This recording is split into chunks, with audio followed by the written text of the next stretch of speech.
This is Scott Barnett talking to Josie Long for Such Small Portions. Hello. How are you doing, Josie? I'm very good, thank you. I realised this morning that I had nothing to complain about, and that was a very nice feeling. Nothing at all to complain Well, about? just today. I'm sure there'll be some stuff later. Like, I don't need to think I'm being smug. It's just a nice feeling. It's nice to know that you're very content with everything today. Yeah. So, the primary thing to talk about is your upcoming indie film tour Yes. of your 2 short films. Mm-hmm. What are they? Why did you make them? Well, so there's 2 short films. One is called Let's Go Swimming and one is called Romance and Adventure. And they're both set in Glasgow, and they're both starring a character that is like a rubbish version of me or like a version of me that is like, oh God, but then again, so I've come on and I've been like, I got nothing to worry about. The character's not as good as me. But the character is like a version of me, sort of, a bit like some of my stand-up as well involved. And they're both sad comedies, and they're about the first one is about a woman who abandons her life in London to move to Glasgow because she has all these fantasies of Glasgow being this like musical paradise where she'll just become best friends with all these bands that she loves, and she'll have this great life. And the reason that her life in London didn't work is because she was not in the right place, and it doesn't pan out that way.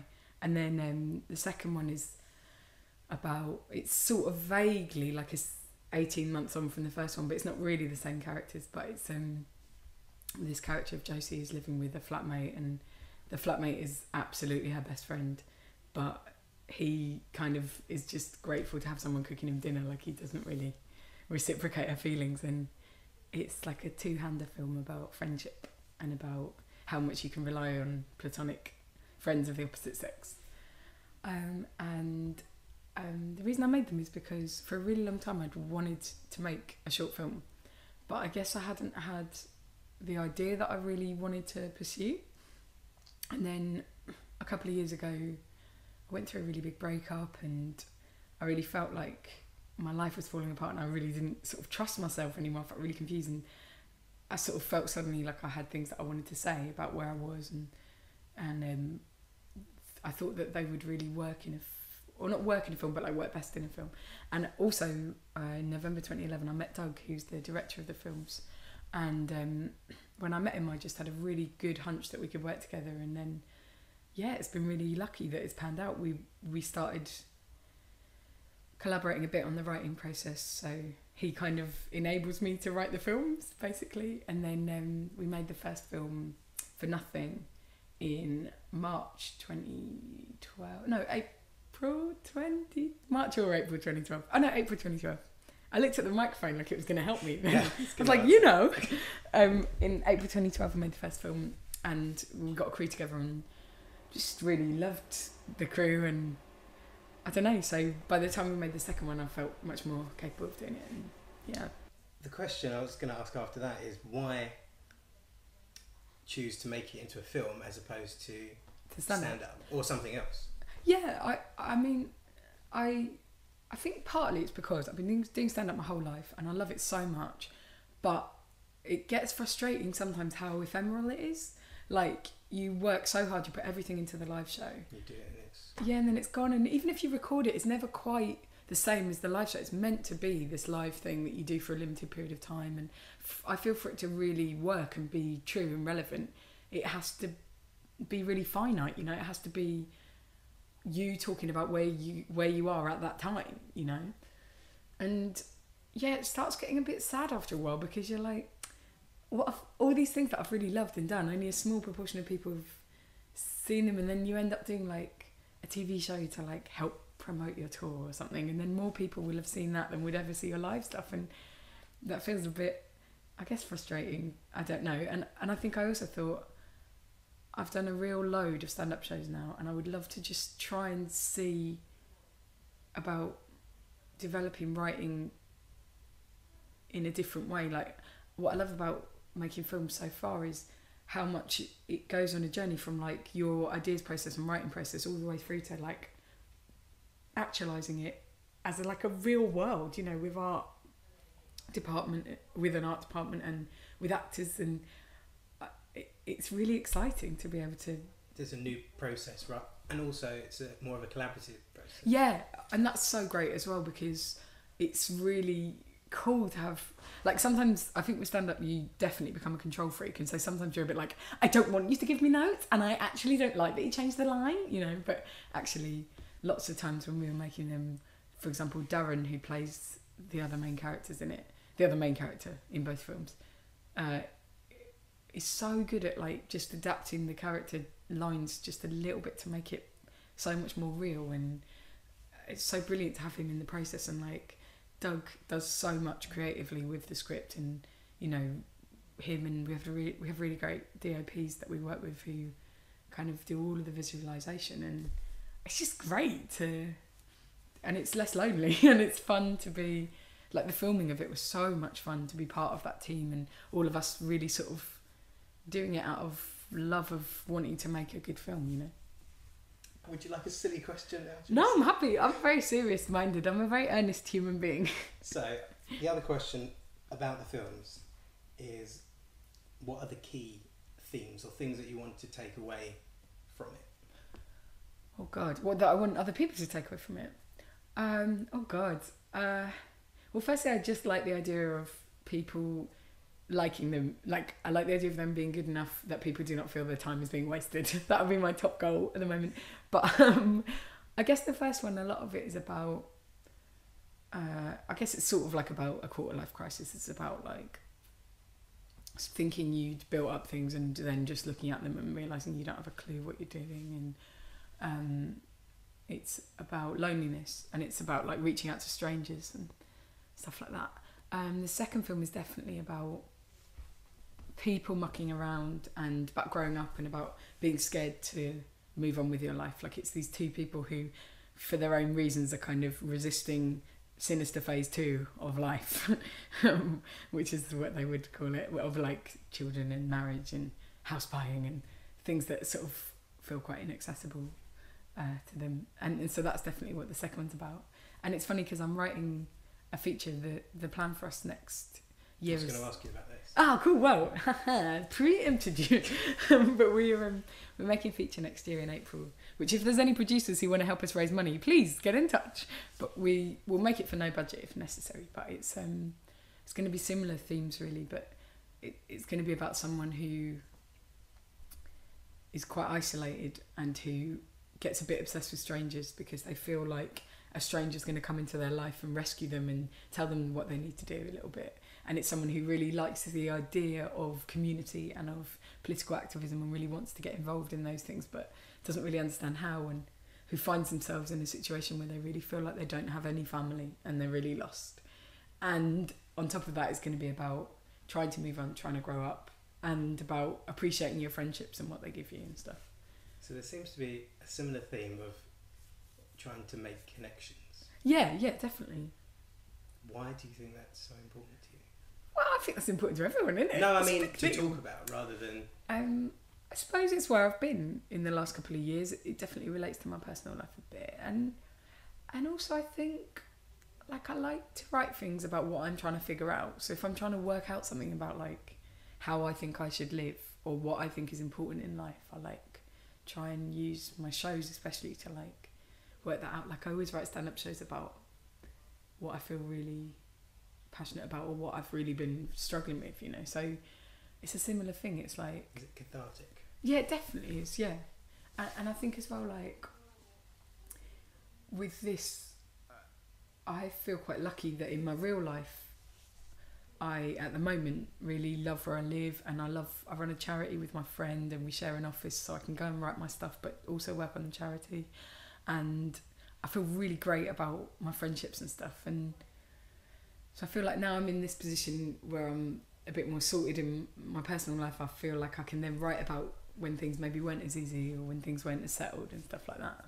So are they kind of like parallel universes of what could have been? Yeah, I guess. I think all fiction is a bit like... I've got this idea as well about how people think that when they're writing fiction, if they don't classify it as autobiographical, so if it's not really obviously them, they think that they're like so hidden and they can write anything they want, and it's like no. But I feel like everything anyone writes is so obviously where they're at, you know. You can't help but just be really honest even if your version of your honesty is like hiding, you know, people can suss you out from what you write. And so I think definitely it's like... But that's what people like, to find the truth in it. Yeah, definitely. Yeah. Yeah, we did a silly one, yeah. Yeah? Okay. What would be the song or album of the soundtrack of your life? Oh my God, that's not silly, that's intense. It's important, but it's not. God. Well, at the moment, I really love, there's a song called Truth Rush by Dan Deacon. And it makes me feel so happy to be alive to listen to it. It like builds and builds and builds, and it's so exuberant and positive and joyful. And that is what I would like the soundtrack to my life to be. That's for me, is like, when I listen to that, it makes me feel about all the best things about being alive, and it makes me feel like the world is full of potential and magic and wonder. Sounds like a very special song. Yeah, and then I would say quite a lot I've been listening to Have One On Me by Joanna Newsom. And that is the most incredible breakup album in the world. And for about 2.5 years, my life is sort of... like there's been quite a long period in my life, maybe like nearly 3 years, I guess, where lots of things have really been confusing me and I'd felt very all over the place. And I feel very pleased to feel like Joanna Newsom's Have One On Me is no longer the soundtrack to my life. So that's quite good. And you're doing lots of personal development or proactive stuff, like you're climbing and maths. Oh yeah. But I'm always like that. I think I'm always trying to do stuff like that. I like about 4 years ago, I was doing my maths as well, and I got 2/3 of the way through the course, and then my job got in the way, and I couldn't finish it in time to do the exams, and so I only did a couple of the exams. And so this year I'm determined to like finish it, get my A, and then move on. And then what? A2 maths, and then I'm gonna do further maths or an MA. I don't know. I really like trying to keep learning my whole life, and sports has been like a real revelation for me, because I did start exercising regularly when I was about 24, 25, and I actually did stand up about it because I was like, who would have known that I liked exercise? But just recently it's kind of been a whole new level of it, like especially with climbing, because you just learn things about your body that you would never... Well, you don't often climb. No, not enough. And you're like, I can climb. Yeah. Who knew? And it builds with strength, builds, and your techniques build. Like just the other day I was there, and me and another comedian called Ben Tajay, and a friend of his really, but he's my friend now, called Tom Meltzer. We go and we've got a little climbing club once a week. And this week I found myself doing things that I knew I couldn't do 2-3 weeks ago. Like there's this one thing, this is so boring probably, where as you're coming down you kind of take your weight on your bent arms, and I couldn't do that before, and now I can, and oh my God, it feels incredible. There's so I'd recommend it. A psychological thing of climbing a thing. Yes, totally. Like I climbed a mountain or a thing. Yeah. And also it's like, look at that. You didn't think you could do that, and then you did it. And it gives you this presence of mind that I feel like I'm trying to develop. And also it makes you feel really spatially aware of yourself the whole time. So like now, say how long your arms are. But literally that, like, because I grew up and I was like this chubby kid, and I've always been quite awkward with my physicality and quite awkward as a person. And suddenly to sort of have this new awareness of like, if I dropped a penny under the table, I feel like I'd be able to like slither under better and then pull myself back in a way that before I'd be like, oh no, I dropped a penny, oh, blah, blah, blah, you know. Leave it. Yeah. Someone else can have a penny. So that's good, yeah. I hope I don't sound too wanky about it, but I would really recommend it to people. It's really good. No, I know lots of people doing it. You should do it. I'll think about it. I will not be happy until you agree to do it. Speaking of you growing up, Mm-hmm. do you remember what the first thing was that made you laugh? No, but that would have been when I was a tiny baby, really. Well, the first thing you remember that made you laugh. Oh, I remember thinking of a joke when I was about 6 or 7 and coming downstairs, and it was like about a giraffe. Like I made it up and it was awful, but I was so pleased with myself. And I remember like getting my parents' attention and being like, Mum, Dad, I've got a thing to tell you. I remember that, and I really used to love the Mary Whitehouse Experience when I was about 7 or 8, I guess. My parents had a black and white TV in their bedroom, and I used to sneak in. They'd be like downstairs, and I used to sneak into their room while they went there and watch it, and I'd be like lying on the bed, and it would hurt me how much I was laughing. I would be just dying, but at the same time, like, I didn't know any of the things they were talking about. I think it was just because they did silly voices. I was like, this is incredible. What else did I like? I can't really remember what I used to laugh at when I was a kid. I think I took myself quite seriously. I was very theatrical and I was quite a show-off, very precocious. Like precocious at school and all that sort of thing. Yeah. So you collaborate with a couple of people. Yes. Probably most people know you do Utter Shambles with Robin. Yeah, me and Robin. How did that come about? Oh, it's really lucky, really. Robin's been such a great friend to me forever. He used to do a club called the Book Club, which was in 2005. I want to say 5, yeah. And we were friends because I used to go and write in the BBC with my friend Dan, who's one of the only people that I've ever written with in my life, my friend Dan Harkin. And we used to see Robin and we'd always muck around because he'd be writing and we'd like take the mickey out of him and hang out with him and stuff. So we became friends. And I ran a little club called the Sunday Night Adventure Club, which was like based around a different theme each month. And Robin set up the book club, which was supposed to be like a safe space for nerds and weirdos and a space for like more cabaret and more performance art style of comedy. And it was so brilliant at that time because there wasn't so much, there was a lot of a scene, but there wasn't so much going on that was so self-consciously like, we're doing a different thing if you like it. There was the Comedian's Graveyard in Palmer's Green, I think, that was themed around death. That was kind of amazing. But it was really good. They had a wheel of death that you had to spin. It was really cool. But so we sort of made friends through that, and he let me be a regular at the book club, so I would write for it every month. And he got offered this podcast, and he got me on it years ago. So this is like 2005, and it used to be called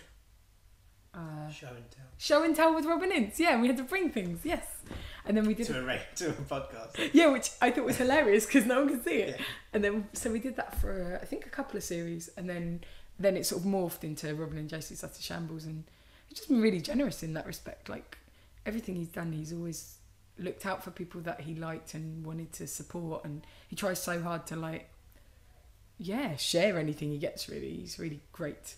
I, on the other hand, do not. Ha ha ha. No, but so we're doing a tour of that at the moment, and we've decided kind of to perpetually tour it. So each month we'll do a couple of dates together with Grace Petrie, who's a folk singer who is incredible. She's so talented. She's so good. Yeah. So you're a big proponent of kind of experimental comedy and like spaces that people can be more creative without fear, like The Invisible Dot. I love The Invisible Dot, yeah. And Lost Treasures, The Black Heart. Yes. I'm really glad that my club lets people do that kind of thing, because that is absolutely my dream, is to have clubs where you take over the space and you make it your own. And yeah. Sorry, I interrupted you because I got excited. I was going to say, do you prefer those kinds of things to doing, like touring a show? Oh, that's tricky because I do really love touring a show. I suppose the difference for me is like, by the time I'm touring a show, usually I will have taken it to Edinburgh, and possibly I will have taken it to Melbourne festivals as well, and I will have previewed the hell out of it. So by the time I'm touring a show, I feel so comfortable in it and so pleased with it. And like over the course of touring and over the course of developing it and premiering it, you add in so many little jokes and stuff. So that by the time I'm touring a show, I'm so comfortable with the fact that I think for me it's full of jokes and it's good and stuff, so that if people don't like it, it's more a disagreement than me feeling like, yeah, you're right not to dislike it. So I do tend to really love touring my shows, especially because the people that come and see it are just really cool and nice and like give me like gifts and then they give me like fanzines and stuff, and it's my favourite. Whereas with experimental clubs like at my club, sometimes it's a lot of, I feel like it's too much pressure for me to keep it up because we've been doing it for 4 years, and so sometimes I feel like I'm the weakest link in the chain. And also sometimes for me, trying out new stuff, no matter how fun it is, it's never going to be as fun as really performing something that I feel is like my best, you know? Yeah. But I don't know, I feel luckily there's both. I don't have to pick, so it's no, all you right. don't have to. No. Please. Yeah. Alright, let's do a silly question now. Okay. I read that you're a big fan of Doctor Who. I do love Doctor Who. And you don't really talk about it anywhere. What do you think of Peter Capaldi? Oh my god, I'm so excited. Are you not excited? I think it's a wonderful choice because whether or not it was intentional, Doctor Who was getting younger and younger. And what are you going to do after Matt Smith? You can't go with someone who's 21, that would be unbearable. And so it's such a brilliant choice to go, okay, we'll have someone who's like much older. Secondly, Peter Capaldi is an incredible actor. Just like range, style, poise. Oh my God. Personality, charisma. It's a treat. Like, I don't know of anyone who wasn't really excited by it. Like, it was absolutely the opposite of disappointment. It was really good. So yeah, I'm really excited about it. That's an interesting way to describe it. The opposite of disappointment. Do you know what I mean? Like, for some reason, I can't think of a word. It's because people are probably expecting to be disappointed. Yes, exactly. And instead it was like, oh, this is a real lift. Yeah. Have you got any plans for any other medium, like TV of any kind or radio of any kind? Yes, I'm writing a radio pilot at the moment for... Again, it's basically set in Glasgow. I play Josie, Darren plays Darren. It's definitely things that I'm interested in developing, and this style and these people and stuff. And I'm also working on developing something at the moment with Objective about... but I don't think I can really talk about it yet, but hopefully it will be kind of... It's not a version of the sitcom or the film. It's kind of a lot more about my stand-up and about politics and about situationism and... silliness and stuff like that, so I'm hoping that will come off, but I don't know. You never know with things like this. Stuff to come. Yeah, basically, and another tour maybe at some point. At some point, I'm hoping. Ideally, possibly, I will be able to write a show for Edinburgh next year. But a little part of me is thinking, having 2 years off from Edinburgh doesn't feel crazy. Like, if I go back and nobody wants to come and see me, like, I'll just keep trying. Like, what else am I going to do? I've got no. I don't think you're going to have that problem. Well, we never know, but I appreciate that. So yeah, I'm either going to go back to Edinburgh next year or the year after, and I want to do more shows in America because I just had the most wonderful time out there doing some shows for Jessie Thorne, who runs maximumfun.org, which is this incredible podcasting and radio empire, and just their attitude is just wonderful. So I'm going to do more stuff in America, and that's my hope. And make my films.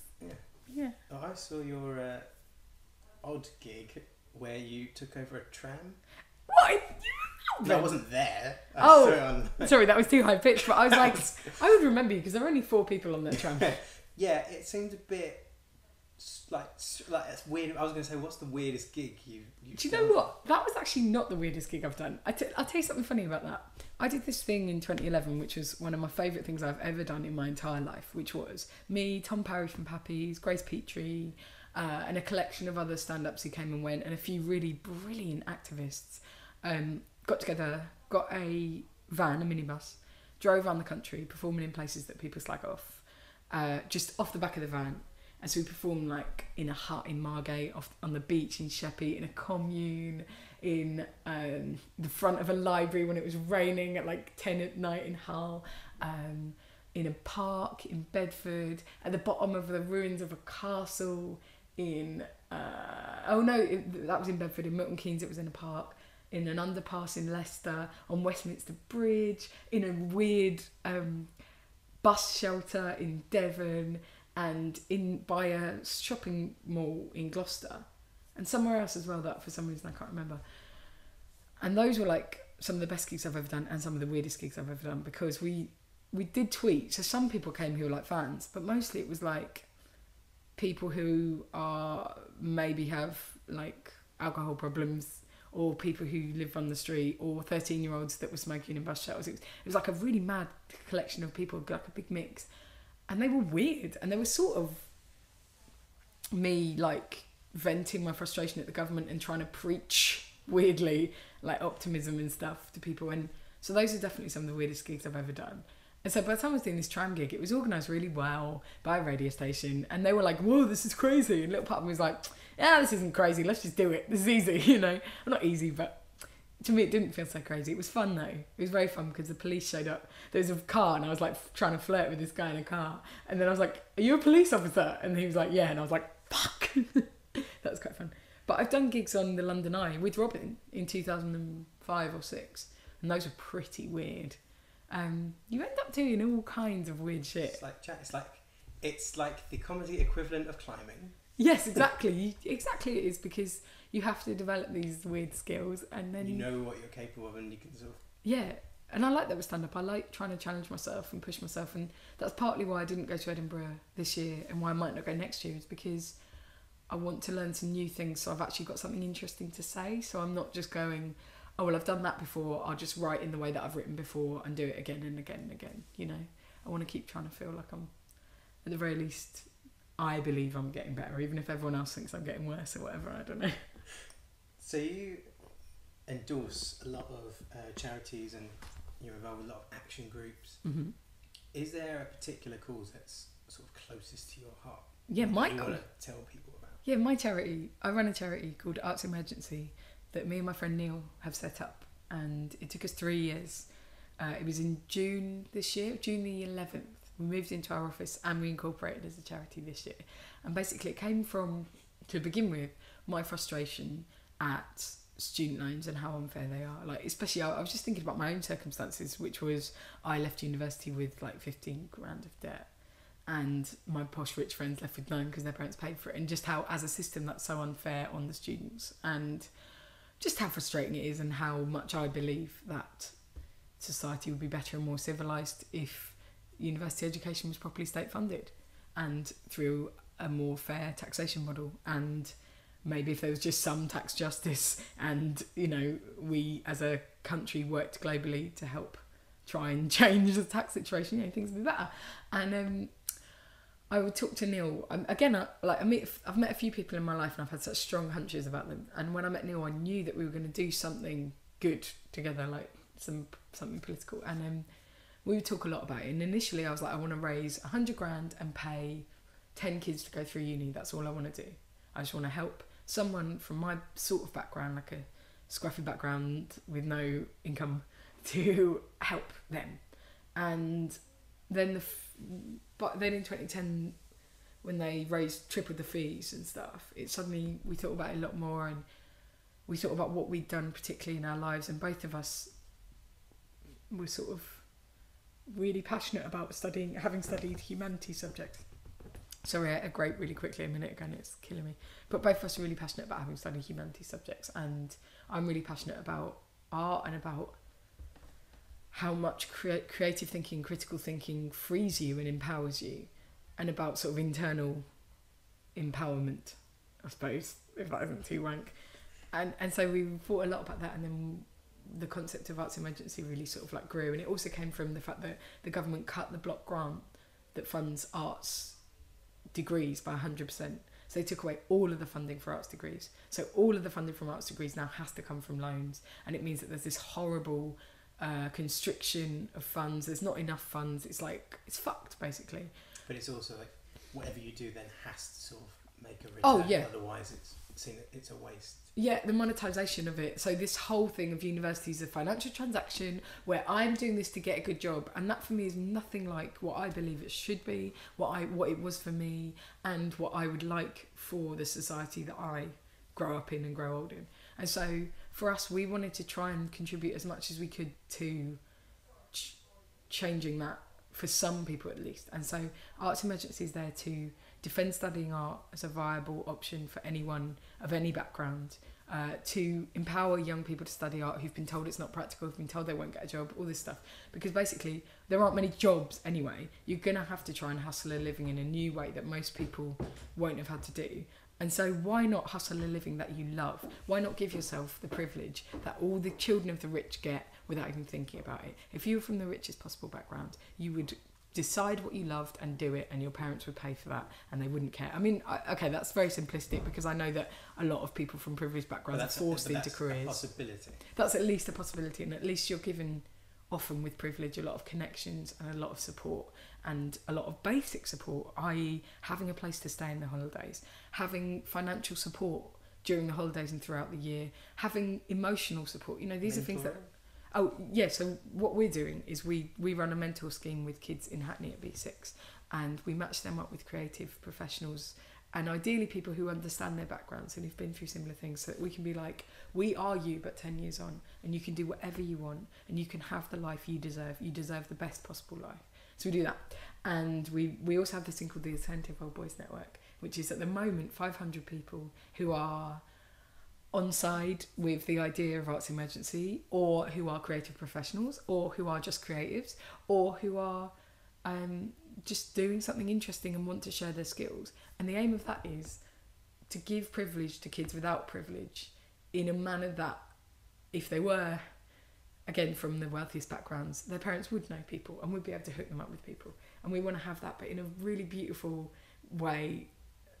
It's almost like the polar opposite of someone's parents setting them up with a banking job, you know, in ethos, in style, everything. So, and you know, I don't want to sound crazy about it, but we're trying to make it bigger and bigger. And as I say, we're a full-time charity now. We're setting up a lottery to fund people's student loans.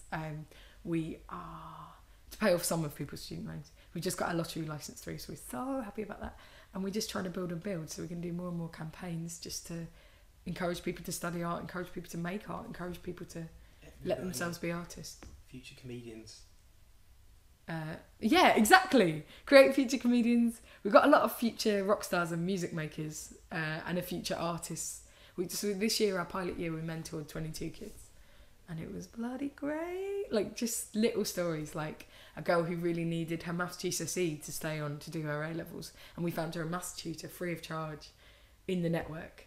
And so that meant that she got her grade and she could keep going. And a girl who didn't want to go to uni, or didn't think she was able to go to uni, has now changed her mind and she's applying to uni. A boy who was too scared to do a foundation art, and we convinced him to do it. And I know critical people will be listening like, oh, what's your taking people away from decent careers, blah, blah, blah. But I'm sorry, if you're an artistic person and you love these things, then you deserve to at least have a go at the things that you love, you know? You really do. And I do see it, yes, it's a risk in a way, but everything good is a risk, and you don't have the life you want unless you try. So Changing the world. Well, we're trying to really in a small way. It's really great. And also what we're trying to do, I joked about it in the show I did in 2012 about how we're creating sleeper cells of socialist children, but we are really thinking about how can we best try and have some influence in a good, positive way. Like, and I really feel like by trying to empower as many young people as we can to say, live artistic lives, live lives where profit is not the ultimate goal, live lives where you think about yourself in a positive way and about kind of helping and sharing before you think about money making. It's a long-term game. Yeah, because then when they're politicians, they won't be total arseholes, you know, and when they're artists, they won't be solely there for commercial profit. And I don't know, who am I? Nobody, but you know. You are somebody now. You can't keep saying that anymore. Well, it's true though, everyone's nobody here. So here's the next question. Along those lines then. Mm-hmm. Eddie Izzard is running for Mayor of London in 2020. I know, I'm so pleased with that. Unless he turns out to be really right wing. Yeah, because that's going to happen. No, I'm not going to happen. Have you considered? Do you know, I think a lot of performers sometimes go, yeah, I should be a politician because, like, I've got shit to say, blah, blah, blah. And I think often that can be a massive mistake because as a performer, it's the best kind of being in front of a crowd. Like, if you're a teacher, it's hard work. And if you're a politician, everyone hates you. Like, so few people love you. It's so hard not to be a hypocrite as a human being. So it's very rare that you're not going to get people being like, you said that, but then 3 months later you did that, and you'd be like, I'm sorry, you know, it'd be unbearable. And also, I don't think I'm a very good politician insofar as I like champagne and fancy foods, and I feel like I'm just that little bit lazy and feckless because that's much more of a performer's way, and I just think I'm not a good enough person to be a good politician, and I'm not good enough at reading and admin. Give you a cuddle. No, but I don't mean that in a bad way. I just mean that, honestly, I think it's a really difficult, thankless task, and I respect people that go into it for the right reasons. I really do. And I respect people that go into it and don't take bungs off of lobbyists and, you know, stick to their guns and stuff like that. I think it's very difficult. So I don't think that I will ever do it. Maybe I will when I'm older, but I also, it's like with the charity, I like the fact that I'm not affiliated to a political party, because for me the Labour Party, for all the good people that are within it and for all of the good things they can do, New Labour have let me down so badly in so many ways. I would hate to have to spend my whole life explaining that rift, you know. And I love the Green Party, but at the same time I feel glad that I'm not a party member of anything. it feels really good, and it feels good to be able to kind of always write stand-up that's just my own personal... Observing rather than... Well, I wouldn't say that I'm like a disconnected observer, because I really care and I do join in and stuff, but yeah, it feels good commenting on rather than having to give a party line or something. Yeah. But with Eddie Izzard, I was thinking, what a great use of his power, I guess, of his platform for him to do that, because Boris Johnson, fucking cunt that he is, has really done his best to make sure the city has as much influence as possible in London, make sure that foreign investors can buy as much of the property in London as they want, make sure that social housing is demolished and rebuilt notionally with mainly property for foreign investors. You know, he does close fire stations, close rape rape crisis centres, you know, like he's... Okay, actually I said that, but I don't know for sure if I have evidence to back it up, and I don't want people telling me off. But he is closing fire stations and he is cutting funding for rape crisis centres. Basically, Boris Johnson is a nasty human being pretending to be a joke, right? And he is trying his best to force London into being a more conservative place. And if you look at the history of London in the 80s, it was such an incredible, vibrant place, and it had like really like left-leaning local governments. I just read this book called Ground Control by Anna Minton. You should read that. It's about how they brought these things in who could override local councils and buy up spaces. I think maybe the Tories brought them in, the New Labour increased them or something. Oh, fuck, I'm so bad at this sort of thing. But they could buy up an area if it was deemed that it could be more profitable, evict all the people living there, build yuppie flats, build like commercial things, and then the place is run privately. And that happened like all over London, and it's happened loads, and it blew my mind. So basically, all of that has happened in the 90s and in the 2000s. And so the idea that Eddie Izzard, with all of what he's accrued as an entertainer, could use that popularity and instead of just being a grisly joke, actually be a good, helpful force for good. Oh my God, incredible. I love the sound of my own voice too much, and I talk too much, and I know that. I think other people like the sound of your voice. What achievement are you most proud of? Oh God. I think I'm... Even if it's something small. I think what I'm most proud of is Arts Emergency, because it's so bloody great to know that we're all in it just because we really want to be able to try and do something that's positive and helpful. And then all the rewards of it are so like nourishing and wonderful, like genuinely to be able to meet these 16-year-olds and be like, we're going to try our hardest to help you. And it feels so simple because you can see what they need and you know people, and it's just a question of hooking people up. And so much of it is not about money, it's about time and energy. And that is like, I'm so proud of it. And I'm so proud of the fact that Neil, who's my partner in it, now does it full time. And I'm so proud of the work he does and to be able to facilitate that. So I think I'm most proud of that. And then secondly, I guess I'm quite, I don't know, I'm not really displeased with anything that I've done.